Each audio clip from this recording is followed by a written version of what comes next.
అమ్మా, welcome back to Sayamma kitchen. అందరు బాగున్నారా? నేను కూడా బాగున్నాను రా. ఈవేళ సింపుల్గా పచ్చి పులుసే చూపిద్దామని చెప్పి పచ్చి పులుసులో చింతకాయ పచ్చి పులుసు, చింతపండు పచ్చి పులుసు చేస్తాను వంకాయ వేసుకుని. ఏమ్మా, నేను అరటికాయతో పచ్చి పులుసు చేసి చూపిద్దామని చెప్పేసి రండి బంగారం. అరటికాయ పచ్చి పులుసు ఏంటా సాయమ్మ అనుకోకండి బంగారం, సూపర్ ఉంటుంది. ఒకసారి ట్రై చేయండి. 3 అరటికాయలు అమ్మ ఇవి. ఇదిగో 3 అరటికాయలు, 2 కూతలు వేయించుకుందాం. కొద్దిగా సాల్ట్ వేసుకుని కూత వేయించుకుందాం.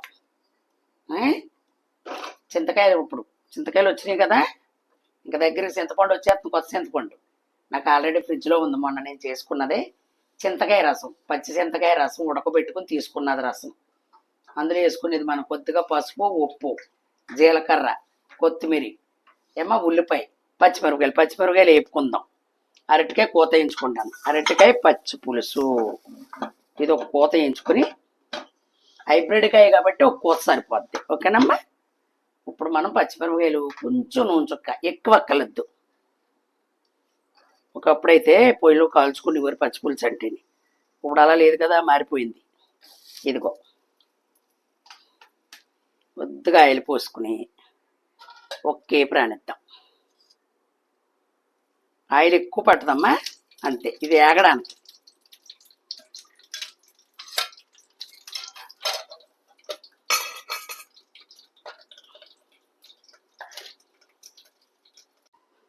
ఓకేనమ్మా, పచ్చిమిరపకాయ మగ్గింది. ఒక్క తిప్పు మిక్సీ తిప్పుకోండి, ఎంతో కాదు ఒక్క బరగ్గా. ఓకేనమ్మా. ఇగో అరటికాయలు ఉడికిపోయి తొక్కలు. అరటికాయ 2 కూతలు వేయించుకున్నాను కదా కుక్కర్లోను. కుక్కరే అవసరం లేదు, మామూలు గిన్నెలో కూడా కొద్దిగా వాటర్ పోసుకుని ఉడకబెట్టుకోవచ్చు. ఇదిగో పచ్చిమిరపకాయ యాడ్ వేసుకున్నాను కదా, ఇందులో నేను ముక్కలు తిప్పేసుకుందాం. కాలుతున్నాయి అది మాట. ఒక తిప్పుకుందాం. ఓకేనమ్మా. అప్పుడు మీకు వచ్చిన తర్వాత ఉల్లిపాయ వేసుకుందామమ్మా. ఇది ఒకసారి ట్రై చేయండి, చాలా బాగుంటుంది. సాల్ట్, పసుపు,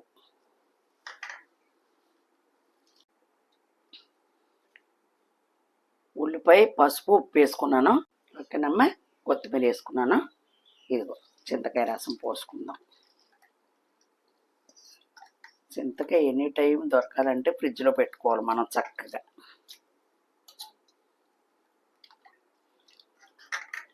ఇదిగో కచ్చిపిచ్చి ఆడుకోండి అరటికాయ, ఒక్క బరగ్గా అలా పట్టుకోండి, సరిపోతుంది.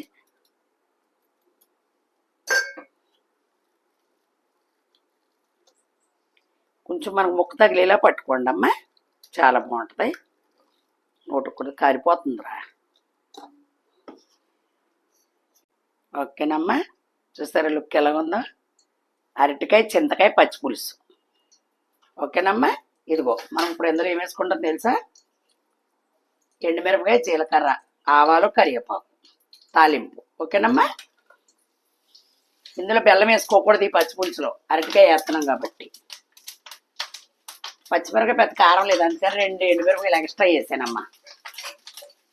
ఎక్కువ ఆయిల్ అక్కర్లేదు. పోపు వేగిందా లేదా, కింద పచ్చిమిరపకాయకి ఎంత వేసుకున్నాను అలాగే. చాలా బాగుంటుంది, ట్రై చేయండి. చింతకాయ అరటికాయ పచ్చి పులుసు ఎన్నిసార్లు చెప్తున్నాను అనుకోకండి అమ్మ, వంకాయ దృష్టిలోనే ఉంటాం ఎక్కువ మనం. ఓకేనమ్మా. ఎండలు ముదిరిపోతున్నాయిరా బాబు. ఇదిగోరా,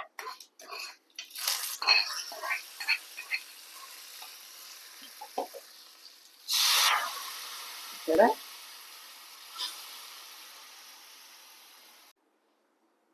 ఓకేనమ్మా. చక్కగా ఇలా చేసుకోండి. మీకు ఇసుగుదలు రాకుండా సింపుల్గా చేసి చూపిస్తున్నాను, పెట్టుబడి కూడా ఎక్కువ లేకుండా. మనం ఇంట్లో మేము ఏది చేసుకుంటామో అదే మీకు చూపిస్తాను. ఓకేనమ్మా. ప్రతిది మన ఇంట్లో ఉండి సరికే అది చేసుకోండి, నోటికి రుచి అందించండి, చక్కగా వండుకోండి. లైక్ చేయండి, షేర్ చేయండి, సబ్స్క్రైబ్ చేసుకుని చక్కగా నా వీడియోలు పూర్తిగా చూసి మంచి లైక్లు ఇస్తారని చెప్పి మనస్ఫూర్తిగా కోరుకుంటున్నాను. మంచి రెసిపీతో మీ సాయమ్మ మీ ముందుకు వస్తుంది. Bye bye.